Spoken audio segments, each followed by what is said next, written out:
Are you recording? Okay, it's a pleasure to introduce Meeko Oishi from the University of New Mexico, where she's a professor. Meeko received her PhD from Stanford. She was working with Claire in 2004, and then joined the University of British Columbia, which I guess is a requirement if you come from Claire's group. You have to serve some time there. When you're time in Canada. Yeah. She's won many awards, National Science Foundation Early Career Award, and most recently the SF Wright Fellowship, which sounds really exciting. I looked that up too. They gave only a few, and those are for opening new research areas. And in this case, Meeko is working on autonomy and human perception. So welcome and great to have you here. Thank you. So I'll say welcome to the in-person as well as the virtual audience. I'll look out for you. I'm going to be talking today about some of the recent work going on in my lab. We're working broadly in the area of stochastic optimal control using data-driven as well as model-based methods, and with application to both human-in-the-loop systems as well as to problems in space autonomy. The work that I am presenting today is collaborative with some of the students that I've listed here.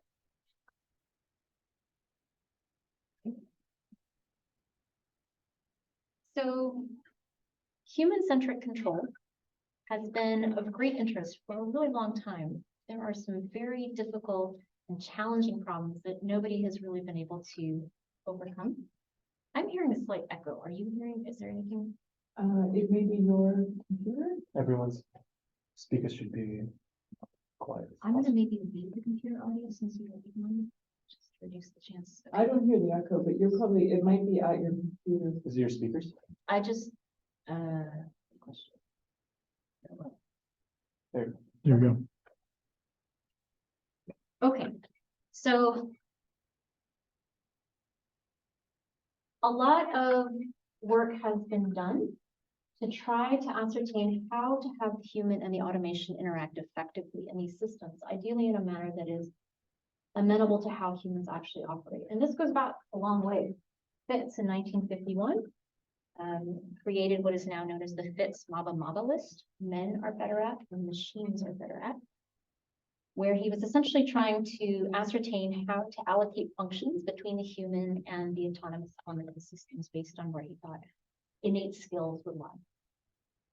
So this is a very strict sort of delineation between roles between the human and the autonomous system. And these types of abstract applications have been key to making progress in this area. McBrewer in the 60s and actually beyond used integrators with delay elements to capture how humans would apply manual control in driving or in aircraft. This kind of framework has been key for having successes in how humans and automation interact, but it is also ripe for potential problems.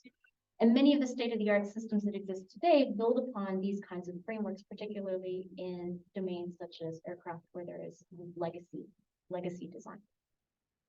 So a lot of the design of autonomous systems today require the human to go through extensive training to essentially hone and refine the types of interactions that can occur to just a predetermined set of behaviors that can be clearly anticipated. So for instance, somebody who is doing structural monitoring with a UAV has to obtain certification in order to be allowed to operate that UAV.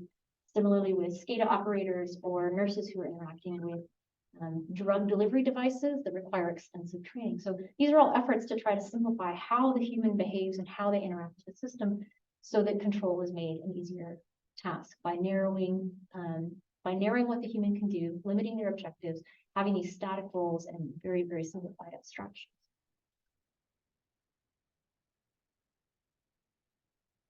So how do we move beyond these? How do we accommodate environments beyond what we can find in the lab, beyond these predetermined sort of structures, so that interaction between humans and autonomous systems are less strict and can accommodate a variety of frameworks? One is shown here on the right from a human factors reference that basically is posing a variety of ways in which humans and automation might interact, but even something that's more generic than that, something that might be more conversational. We need to have new tools and methods that can accommodate the uncertainty that the human brings in order to be able to facilitate these new ways of interaction. We need to be able to handle unknown, unstructured, or excessive uncertainty. We need to accommodate naturalistic decision-making and behaviors which may be non-rational, and we need compatibility, fundamental compatibility with human risk and valuation. And while there's been a fair amount of work in a variety of more specific problems and contexts, a lot still remains to address these much broader issues. I'm currently leading a CPS frontier and an CPS frontier on what we're calling cognitive autonomy, where we're focused on designing human cyber-physical systems that are highly responsive to the human cognitive state. We're using psychophysiological sensing to enable not just estimation, but also inference of human cognitive state that has dynamics associated with it. For instance, trust, workload, self-confidence. These things are coupled within the human cognitive model, but they're also coupled with the physical system and the computational communication aspects as well of these types of systems. So we're interested in developing models that can accommodate this complexity, but are still computable, since we want to use them for control. We're also investigating a combination of online as well as offline verification and predictive monitoring, a mix of these two combinations so that we can balance and take advantage of models when we have them, but also develop data-driven methods for when things change or when our models are not as good anymore. Cognitive control, where we're trying to accomplish control for the joint human CPS state. This is difficult not only between the coupling between those two elements, but because it's not really clear what the human state should be controlled to. Right? So maximizing trust, people have shown that that's not a good idea because it increases over-reliance, which is one of the problems associated with misuse, disuse, and abuse of these types of systems. And then lastly, transparent communication, where we're employing haptic feedback as well as explanatory reasoning to try to make the intent of the autonomous system more transparent to the user. My lab is focused in particular on work in modeling, computation, and control that is responsive to the human heterogeneity. This is one of the things that I'll be talking about today, and then also compatible with human decision-making. And broadly speaking, the methods and tools that we bring to this are based in stochastic optimal control, data-driven modeling and control, and probabilistic safety and verification. We've developed some toolboxes, SReach tools, and SOCs for stochastic reachability, and also for stochastic optimal control via kernel methods. And a lot of our algorithms in these areas have been incorporated into these toolboxes, although not all of them. As I mentioned earlier, we also work on problems in space autonomy, but I'll be focusing primarily on these two elements today, just sharing a couple of vignettes that I'm particularly excited about. Okay, so I'm going to start by talking to you a little bit about some of our work in modeling and characterizing human heterogeneity. This is part of the NSF CPS Frontiers project that I'm running, and in collaboration with some faculty on that project. We're looking in particular for the data that I'm going to show you today at problems associated with semi-autonomous driving, although the methods are generalizable to other problems.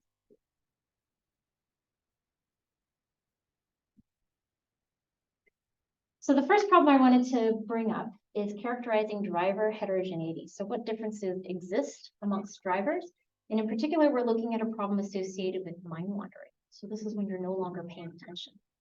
So you've probably seen many headlines about the hazards associated with autonomous or semi-autonomous vehicles and how interaction with humans, particularly in handover events, is really tricky. There is knowledge amongst the human factors community about how mind wandering in manual driving affects driving performance. And typically, it's associated with longer response times, higher driving speeds, and also shorter follow-up distances, meaning that the headway, the distance between cars is reduced. But it's less clear what those trends are like in semi-autonomous driving and how those would affect this handover. In part, mind wandering, this is due to the fact that it's very difficult to detect mind wandering via psychophysiological sensing, for example, galvanic skin response or eye tracking assessing gaze and attention in that fashion. It's surprisingly difficult to do those metrics. And there's little to no work in characterizing driving performance under mind wandering. So that was our goal for this project. So the experiment was conducted by my collaborator, Dr. Brandon Pitts at Purdue University. He has an advanced driving simulator cab in his lab. And so you can see in the picture, it's one of these wraparound screens. It wraps around enough and is immersive enough to make you, some people feel carsick under the right circumstances. The driver in this case, his face is blurred out, but you can see that his hands are in his lap because this is a semi-autonomous scenario in which the car is in control, the autonomous portion of the car is in control of lane keeping, so there's no automation, but the human driver is in charge of braking or acceleration. So in this experiment, we see a long, flat, plain road. This was an experiment which was designed to be a bit boring because the goal was to encourage mind wandering, and that's not something you can just spontaneously command someone to do. So there were 12 trials. The participant for each of these trials was driving at 70 miles an hour, so highway-ish speeds, and then asked upon hearing an auditory alert to slow down to 30 miles an hour. And then after they reached 30 miles an hour, then they were queried, were you mind wandering? And then they were allowed to resume and go back up to 70 miles an hour and do that again. So each one of those 70 to 30 was a trial. There were a total 12 subjects, so it's a small study. And a variety of data was gathered from the simulator as well as from the human. The hope was to try to find some combination of the human and or simulator data that would allow them to predict mind wandering. But their initial efforts, which involved looking at sort of mean assessments of speed, position, eye tracking, galvanic skin response, yielded no significant features. And so they were kind of at a loss as to how to make sense of this data and assess what they felt were clear differences that had to be there.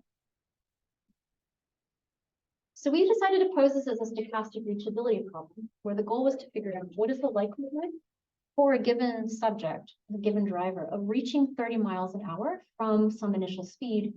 And so we're taking advantage of the fact that we've got 12 trials for each subject. So that's enough to give us essentially a distribution associated with what is essentially a braking curve. And because it's a human, we opted to model this as a stochastic process, a stochastic Markov process, as opposed to something that's deterministic, since humans are going to be inherently stochastic. We found the time that 30 miles an hour is reached, and then backwards from that to figure out where they were ahead of time. And we did this via data-driven methods. In particular, we used kernel embeddings of the trajectories observed from the simulator. We didn't actually engage any of the human subject data in this particular study. Our goal was to essentially conduct the stochastic reachability analysis, and the way that we did that was by first approximating the value function. So we chose a Gaussian kernel to measure the distance between our observations, and then solved a least squares problem, a regularized least squares, in order to figure out which distribution in this Hilbert space most closely matched the observed data. And we did this for each subject. In a dynamic programming recursion, essentially we start with the terminal time and then work backwards, where our updates are basically given by the expected value that we obtained from this least squares recursion. And this gives us an approximate stochastic reachability problem, probability with confidence bounds associated with the probabilistic confidence. Quick question. Yeah. So this driving trajectory of the vehicle or of the physiological responses? This is just to the vehicle. Okay. Yeah, we have another one where we use physiological, but for this one, we got more out of the driving data than we expected. What were the subjects told when they were starting the experiment? Did they know what was being, like, did they know they were going to be asked about mind wandering? I don't remember. I would have to go back. I don't know that I have that. I don't think it was hidden from them because you have to convey all that stuff in the IRB, but there's definitely different ways of presenting the information. Yeah, so Spin it. So these are prototypical results. So I've shown the distributions for these braking curves from two subjects, subject 3 and subject 5, under attentive and mind wandering. And not everybody mind wandered the same amount. So some people had many more mind wandering, some people had many more attentive scenario. We couldn't control for that with this small number of subjects. We eliminated 2 subjects, one of whom had no mind wandering, according to them, and somebody else who had, I think, only 1 trajectory in one of the 2 categories. So we had to have at least, I think we picked 4 was our threshold for at least a certain number to have some reasonable confidence band in our students' reachability probability. So the curves look fairly similar between attentive and mind wandering for a given subject. You can see clear differences in shapes from subject 3 and subject 5. The really interesting stuff up here is when you look at the difference between the attentive and mind wandering, and that's what's shown in that far right column. So subject 3, so the yellow is positive, the dark blue is negative, and then the cyan is essentially 0. There's no difference. So subject 3 shows that they have this slight yellow line, which essentially means that they have a slower braking response when they're mind wandering as compared to when they're attentive. What's interesting is that subject 5 has exactly the opposite pattern. They're more aggressive braking response. They're driving closer to the limits of the car when they're mind wandering as compared to when they're attentive. Totally different responses. So we wanted to be able to do some analysis on it and not just kind of eyeball it. So we used the Jacquard index as a way to assess the similarity of these plots. This allows us to basically, we have a grid. So we just counted up the values. We used the 95% as our threshold to define the sets, and then we counted up how many points were in either grids associated with task completion. And we used the complements rather than the actual high task completion likelihoods because we wanted to avoid the problem of dividing by small numbers, basically. So it gives us a little bit more reliability in our results. And what we found is a very clear statistical significance between 2 groups. We have a bimodal grouping. Exactly half of the subjects followed a pattern similar to subject 3 with a slower braking response, and exactly the other 5 followed one that was faster. And the thought is that this might be because, as with the mind wandering and manual driving, some of the drivers had slower response. The idea was that with the faster response, you might be actually triggering a fight or flight response. So that's why there's this kind of fast knee-jerk reaction that they have when the auditory tone is. So I think that the most interesting thing about this is that it has implications for control. There are going to be some circumstances when subject-specific interventions are important. Doing something that follows the mean is not going to be helpful for at least half of the participants in this scenario. So while there might be some circumstances when we can get away with treating humans as one, homogeneous group, there are definitely times like this when that could be a liability. So some of our next steps is we're working on integrating the psychophysiological data to see if there's additional information that we have emerging. This clearly we have it.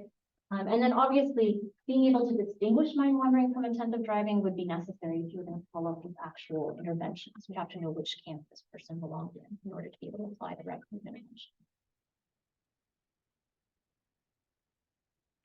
So in a different driving scenario, this is also related to the CPS project. We were interested in learning curves and how individual human drivers would respond to and progress to a given difficult task.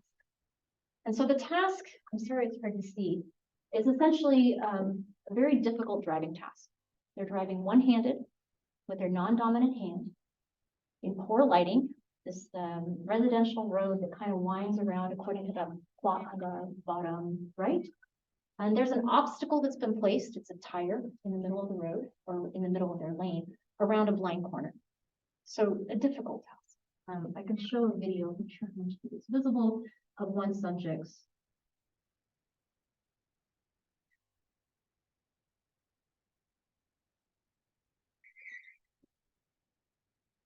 So it might be hard to hear, but you can see it kind of jiggle as they hit the tire, they go around it, slam on the brakes. Didn't go that well. Some people did very well, and some people had a really difficult time. Their instructions were to practice safe driving, drive at a constant speed of 45 miles an hour, and feel free to move into the opposite lane in order to avoid the obstacles, but then to return. There was no oncoming traffic they had to worry about, although they weren't told that. So this is some of the data shown on the right-hand side. We had 6 participants. This was just the pilot study. And each one of, so they had 3 repetitions of the 4 curves that they went around. And this is plotted all of those four curves together, difference, distance from the central line of their length. And you can see just staring at it, there's huge differences in, for instance, participant 6 and participant 4. So we again employed these reproducing kernel Hilbert spaces through kernel embeddings. The reason that we chose this approach is that it allows us to assess the stochasticity in the data with very little heuristics. There's pretty much just one parameter we have to choose, essentially associated with the kernel that we're using to measure the distance between different trajectories. We don't have to filter. We don't have to do a lot of hands-on manipulation with the data, which could be removing information we care about or manipulating some of the properties, especially related to the uncertainty. We lumped the last 4 trajectories together and treated that as a terminal distribution against which we compared each of the prior 8 trajectories. And we posed the question of how similar each of those trajectories was to the terminal distribution, that using the maximum mean discrepancy, which is a way, it's essentially a metric that you can employ in the Hilbert space that allows you to measure distance between distributions. So, what we see is that there is similarities, different patterns of similarities amongst different subjects. So we're just looking at trials 1 to 8 because we're comparing each one of 1 through 8 to 9 through 12. There's a lot of variability in the initial trials. Some subjects, like 4, which is this purple line down here, have a trend of decreasing maximum mean discrepancy, which means increasing similarity. Some of them have trends where nothing really much happens. This guy stays at about the same. And then we have one that had a lot of variability, decreased, and then increased, which is a very different trend from everybody else. There was no overt relationship between patterns, if any, in the maximum mean discrepancy and their number of years driving. So in this case, we decided to look at correlations between our maximum mean discrepancy, so this measure of variability over time, with some of the psychophysiological data, and in particular correlations with eye tracking that provided information about average fixation duration, which is indirectly a measure of how much attention they're paying to the task. So we saw totally divergent trends. Here are some of the subjects. So we didn't include 2, the one that was just kind of all over the place. But we see some that have a very steep slope, positive or negative, like the purple or the blue, some that have a shallow slope, a shallower slope, and some that have very little slope. And what we think is that this is evidence of different learning strategies. What we found is that the participants who have the steeper slopes seem to be exhibiting learning of some sort, either by paying less attention because the task is becoming easier, or more attention because they continue to be engaged in refining their performance. The ones who have no observable change in the fixation duration with a similar performance seem to be showing signs of no learning whatsoever, no learning strategy. We think that the differing slopes might actually be evidence of different learning strategies. And then that other subject too, apparently, we were told from the people conducting this experiment, just checked out and decided not to pay any attention to what they were doing at all. So that's why their performance got worse.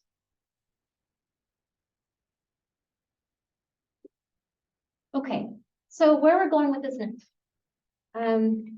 We have been looking at incorporating side information into this framework of kernel embedding, and it seems to be a really promising way to improve the performance and allow us to get away with having less data or more poorly sampled data.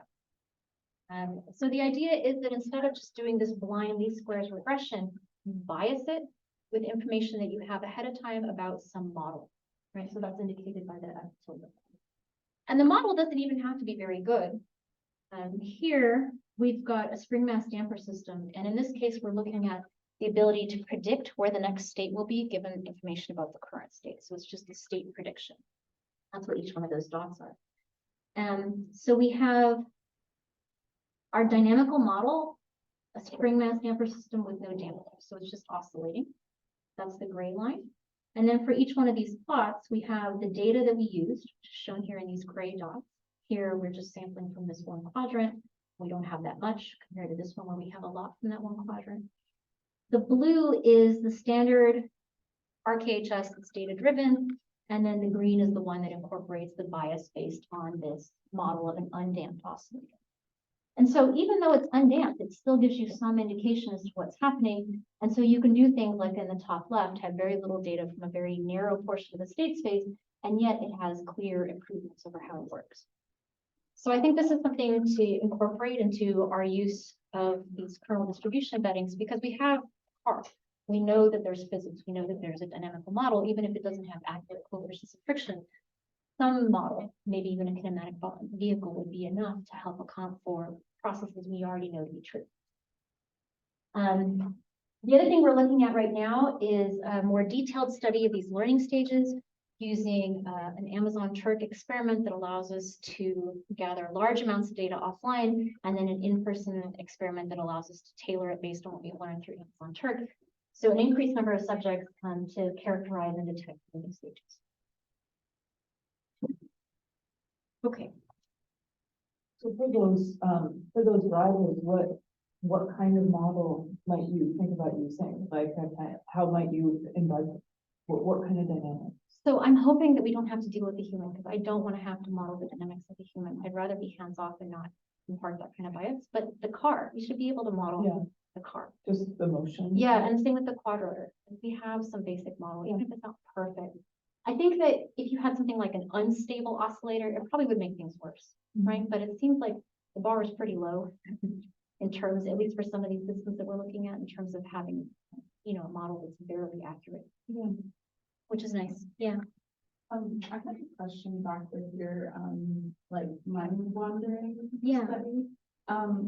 So I guess I am wondering, like, do you think that these different groupings are as a result of the fact that you were testing this mind wandering, or do you think that this grouping of like someone slamming on the brakes versus like having a slow response would have happened if they if you had them like more engaged, do a more engaging text such that their mind didn't wander? So I guess I'm wondering if this like distribution definitely has kind of a connection to that mind wandering question, or yeah, if you have any idea. So, okay, so as somebody who did not conduct the experiment, but has learned about it secondhand, you know, I believe that what we're seeing here is not an artifact of our analysis, but something that actually exists. And I also think it's consistent with the fact that it wasn't detected earlier because they were just doing an expected value of the entire group together.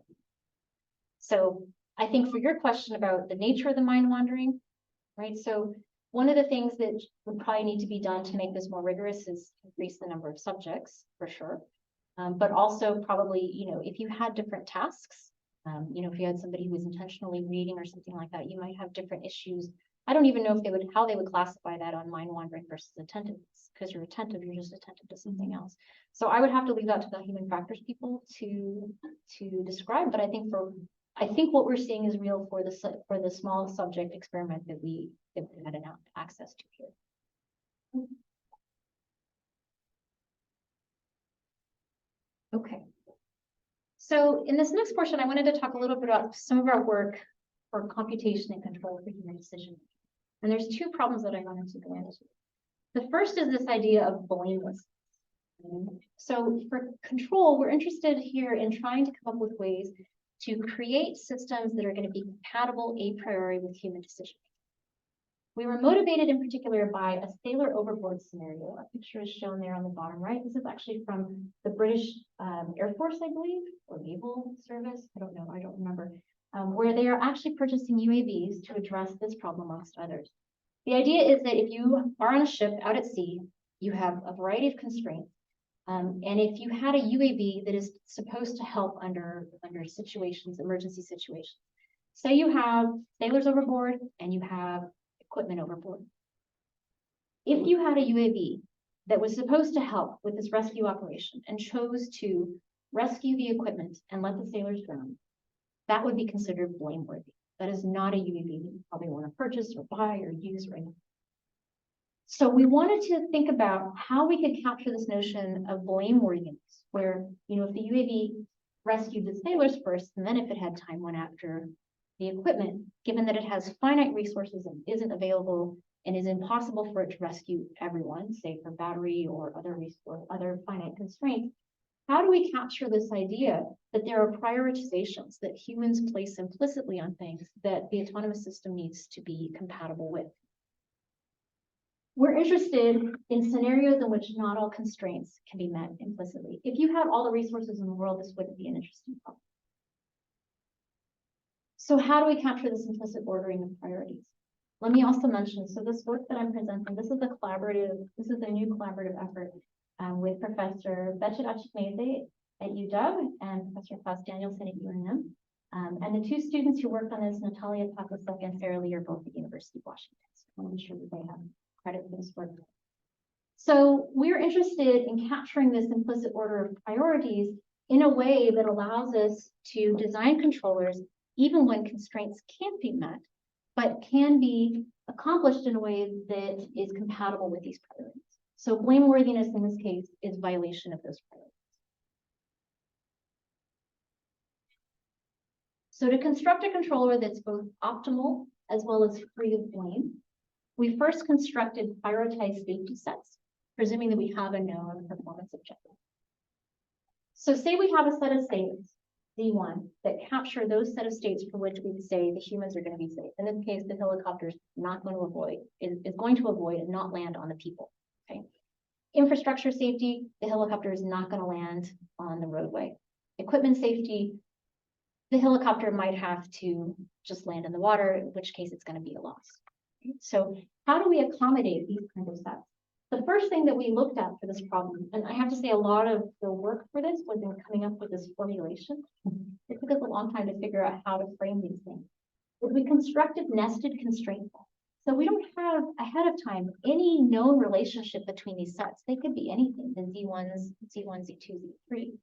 We're assuming that they have a non-trivial intersection, just to make sure that we're dealing with a feasible problem. But aside from that, how do you know what the relationship is between them? They may not have very much overlap, or some of them may overlap, but others may not. So we first looked at the intersection of all of them. That would be great. Then we would satisfy all the priorities. But then what if we dropped? What if we couldn't satisfy the lowest priority? That would give us Y2, the intersection of just the first two most important sets. And then the last one will be just Z1, just the one that captures the most important sets. The nice thing about these is that they are by construction nested. So we know that Y1 is going to lie within Y2, which lies in Y3. So the question is, can we find a single cost function that will satisfy both optimality and blamelessness at the same time? And the answer is not really. We don't know. It depends on what those particular values were of those sets, the original priority sets. So this tells us that in order to solve this problem, we're going to have to do at least two optimization problems, hopefully fewer. So in contrast to like lexicographic optimization, which has a prioritization amongst cost functions and costs, and you're going to basically loosen them over and over and over, our goal is to come up with something as quickly as possible in the least number of minimizations. And so here, we're posing a method in which we solve this problem, blamelessness and optimality, in just two optimizations. What we want to do is ensure that, say we have here a toy problem where we have our constraint sets Y1, Y2, and Y3 that are nested, but say that this area in the middle is not allowed. Our dynamics are not allowed to go there. We want to be sure that our algorithm picks out this solution over on the far side of Y1 as opposed to this one. This is the optimal solution, but it's blameworthy because it is in that green set, Y2, whereas this one over here on the right is both blameless and optimal within the constraints that we have because it satisfies Y1, right? So while the one on the left looks more appealing because it's lower, the one on the right would be the right answer because it maintains those priorities that we mentioned earlier and therefore avoids being blameworthy. So the two problems are first to figure out what is the lowest value or the highest priority of those nested constraint sets that we can, that is feasible. And then the second is to employ that set as a constraint and solve a regular optimization. This looks straightforward, but it took us a long time to figure out. So we haven't yet looked at what's the right numerical approach for this. We just wanted to lay down the foundation. because it's kind of an interesting and unusual idea to think about how to do optimization when constraints aren't satisfied, right? So typically, when we think about optimal control, if you don't have feasibility, you just say, well, that's your problem, but we actually need to come up with solutions if we want this to be compatible for the human. So we applied this to a helicopter landing problem with planar LTI dynamics and a quadratic cost. We came up with 5 nested constraint sets. They don't look it, but they're actually asymmetric, so they're not totally simplistic. And it turned out that if we were to solve the first problem, the Y3, the third set, is the highest priority constraint set that we can handle, right? So it's just not possible for us to satisfy all possible constraints. Within Y3, we can then do our standard optimization problem. We get the same answer as if we had done sort of the lexicographic or brute force approach, where we, if you try to land within Y1, and you say, nope, I can't do that. And then you try to land within Y2 and then Y3, we'll get the same answer, but this is with fewer optimization. Okay. So in the helicopter problem, how did you solve the optimization problem? So with this one, we had just a constrained optimization in the end, because it's LTI dynamics and a convex compact set. So that was fairly straightforward. Okay. In general, I don't think it'll be so trivial. Yeah. But for this proof of concept, we picked something simple. But you still, it's not, the problem that you formulated and kind of the way of doing it sequentially, if the one that's sequential is challenging numerically, yours is going to be challenging numerically and vice versa, right? It's like you've saved time, but you've still got that same level of complexity. Constraints. So for a given cost function, yes, there's nothing that's gained aside from refining which set is feasible. So we've done the feasibility calculation ahead of time, essentially. Yeah. That's it. But as we were discussing, there's some value in actually having those sets, right? Exactly. Yeah. Sometimes those sets are quite informative. Yeah. Okay. The last thing I wanted to talk about is some of our work in probabilistic verification of neural nets. And unlike these other problems, this wasn't an approach that we inherently said, we want to solve a human-related problem. This is something that actually came up in another context, but it's something that we think is actually going to be very useful for some of the problems that we're interested in. So this is more about analysis, right? If we think about it from a human-in-the-loop perspective, what kinds of things are possible when you have a certain human whose actions might be modeled as, say, a neural net. The idea for this, that there's some sort of baseline human controller, is actually an established idea in the human factors community based on a theory called recognition prime decision making. This is an old theory that basically says that humans act in a gain schedule sort of way. There are scenarios that they have become familiar with over a lifetime of experience, and that they have designed controllers for those specific scenarios. When they're exposed with something new that doesn't fit into one of those categories, they try to figure out if some of the neighboring scenarios work the best, and then iterate from there. So the idea is that if we capture human action through one of these gain schedule controllers that we don't know about, but we can infer from data, perhaps via a neural net, then it might help us to disincentivize misuse, this gamification that can occur. So Paris, Sorman, and Riley classified different types of human mishaps, including misuse, disuse, and abuse. And some of these in particular are more frightening than others. So for instance, the misuse, actually I might have written the wrong thing down here. So misuse is typically indicated as underutilization. You decide not to employ the autonomy, perhaps because it is, it's something that you're not wanting to engage with. It's a hassle to use, something like that. Sorry, I'm getting these confused. Misuse, disuse, and abuse. One of them is underutilization. That's the disuse. Misuse is over-reliance, and then there's abuse, which is essentially the off-label use. And that would be the gamification. So for instance, somebody with an insulin pump, an automated insulin pump, there are stories of people who misenter their height and weight parameters so that they receive a higher bolus of insulin because they're dissatisfied with the performance that the system provides to them. It takes too long for the insulin to kick in. This is hugely dangerous, side effects, coma, death. But it happens. And so if you want to disincentivize those kinds of behaviors, you need to have a system that acts more in line with what humans want from the system, how they would perform, how they would expect it to perform if they were in control. So presuming we have some sort of human neural net controller, for instance, we pose the question, what is the likelihood that an output distribution, and in this case, we're looking just at ReLU neural nets, satisfies a certain set of output constraints for a given input distribution. So distribution in and some sort of distribution out, where we want to know what is the likelihood that it falls within some set. So there's a couple of different steps to this. One is how you propagate a distribution through the ReLU neural net. And then the second is how you do that last evaluation bit. If you have, in our case, we're presuming a polytopic output constraint set, how you do that evaluation. The method that we've been employing is based in characteristic functions. These are basically a Fourier transform of random variables. So this is the definition here. It has properties that you would expect of a Fourier transform. So you can transform it into the Fourier domain and you can do the inverse to get back to your original problem. The main challenge, particularly in that inverse, is that you're doing an integral over the dimension p. So that could be a very high dimensional quadrature. And so that could be very, very difficult. The benefits is that characteristic functions exist for any distribution, even those that don't have well-defined moments. And it facilitates evaluation of not only the moments, if they do exist, but also of the CDF as well. And so you don't have to do as much work as you would in the regular domain to compute these things. Once you've transformed it, it's very straightforward. We've been building up sort of knowledge in characteristic functions for a variety of problems in stochastic optimal control and stochastic reachability.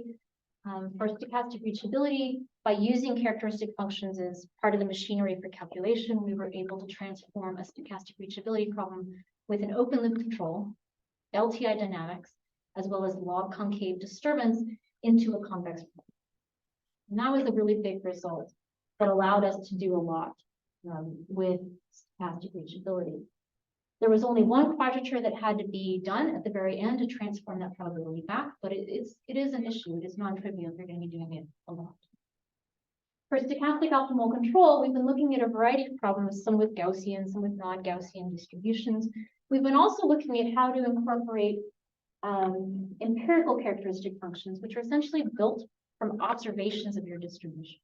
So you don't actually have to have an a priori model of your distribution. You can infer one. You essentially, you have some sort of basis function that you pick and you just sum up these basis functions and that gives you an empirical characteristic function.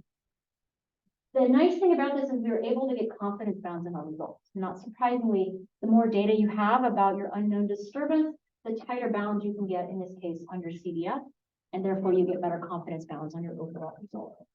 So the important thing is that characteristic functions allowed us to take these problems that have been very difficult for non-Gaussian distribution and turn them, for instance, in the log concave into something that looks close to convex. It's actually, because of the risk allocation, we have a reverse convex problem, and so we solve it via difference of convex solving. So there still is some iteration, but it's not the explicitly back and forth that you have to do with most stochastic problems.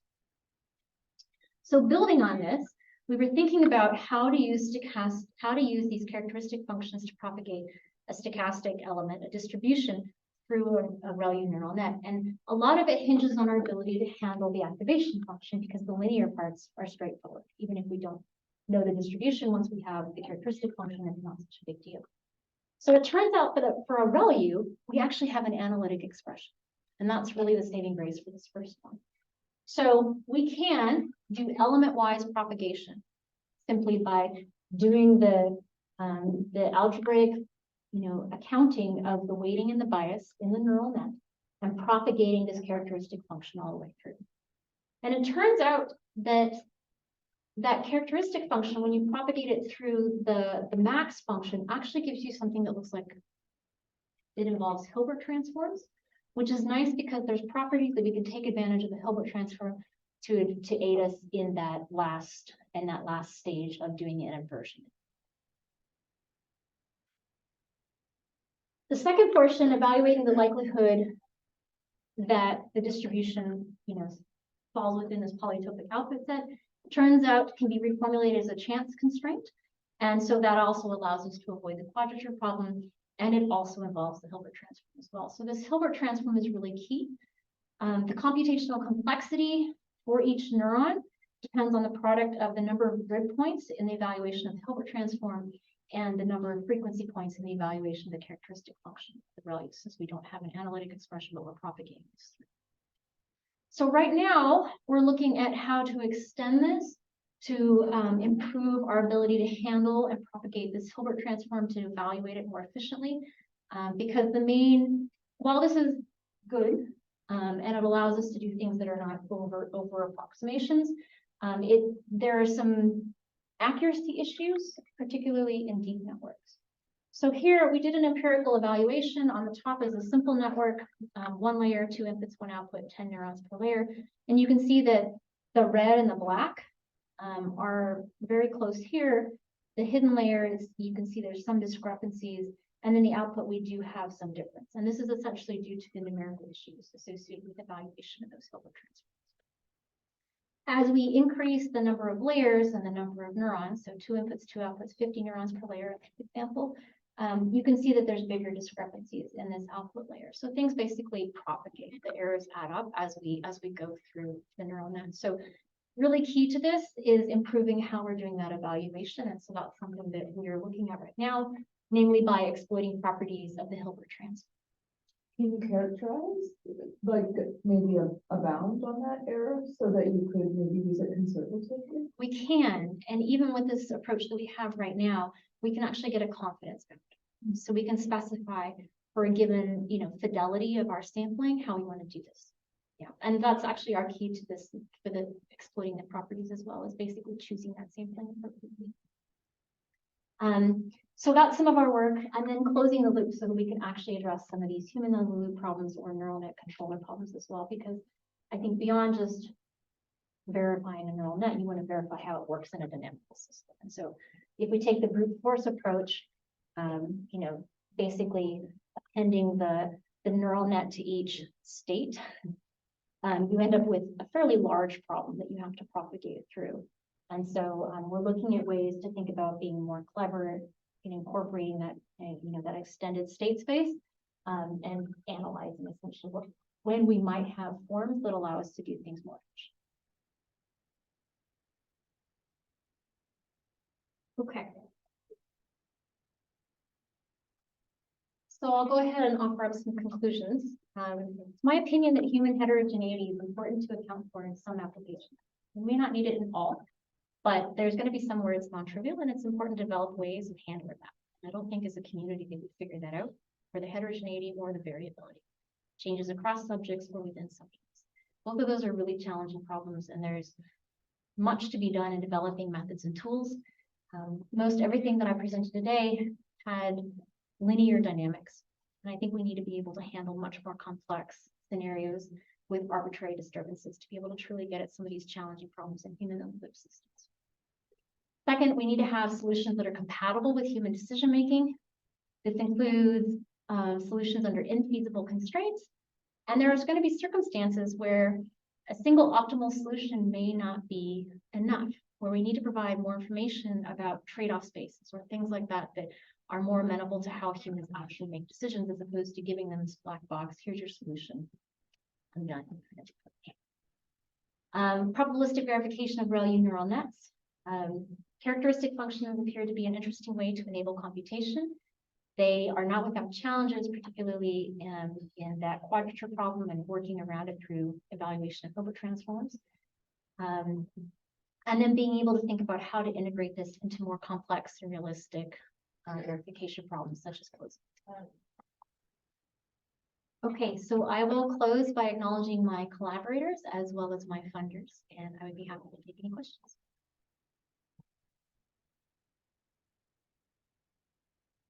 Thank you, Meeko. Any questions? So you identified a bimodal distribution after looking at the Jaccard score of the participants. Yeah. I'm assuming you did not see a bimodal distribution when looking at the physiological responses? No, we didn't. That was the interesting thing. I mean, it's a lot, it's very few subjects, right? 10, 12, depending on how many you're counting. So it's kind of hard to say that that's few. But there was nothing in the original analysis that led them to believe that there was a bimodal distribution. And would you recommend using this kind of method to identify bimodal distributions in subject populations or in other experiments? Like how would you recommend to see if there's heuristic or non-heuristic groupings of participants? So, I mean, there's statistical tests that would allow you, you know, if they had thought they could apply some of these statistical testing to evaluate the Gaussianity of the distribution.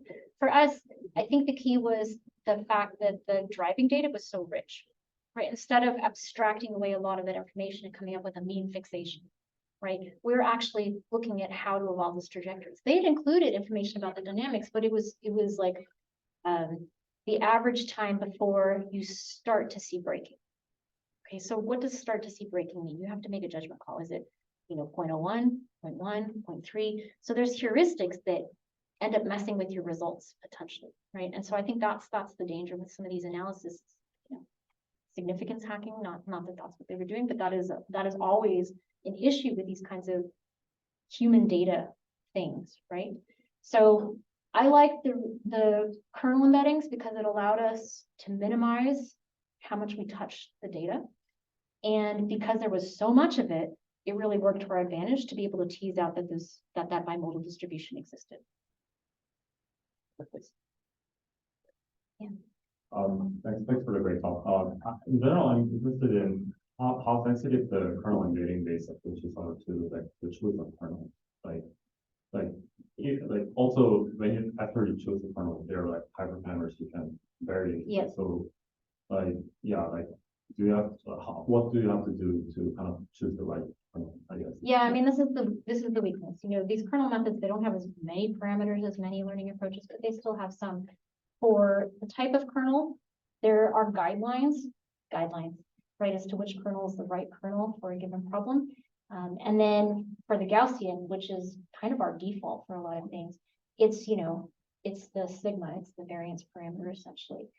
We've had an instance, so I have a student right now who's working on an additive manufacturing problem where we're trying to characterize deposition of metals. And that variance parameter was key. We went from having, you know, garbage results to actually having results by messing with that parameter. So it's an open issue. It's an open weakness. I don't think anybody's really solved it. So in your work, you usually learn, like fixing the kernel, you learn the kernel embedding function. Sorry, say that one more time. Like in your methods, you usually fix the kernel. You don't even learn the kernel. Like No. you fix the kernel and then you learn the kernel embedding. That's right. That's right. Have you like maybe for one of your methods where you use the nominal model like F0 as like higher, like I guess depending on the choice of kernel, like the F0 might lie in your like RKHS, or like you can even not lie in the RKHS, right? So can you maybe like kind of also tailorize the choice of kernel like based on the choice of the nominal model? Yeah, so we have not done that, although I know that there are people who are looking at that problem. I think it would be an interesting place to explore, particularly given that you have the choice of what kind of dynamics you enter, right? Yeah. Yeah, there's an additional degree of freedom that would be interesting to look at. Okay, well, thank you again for the great talk.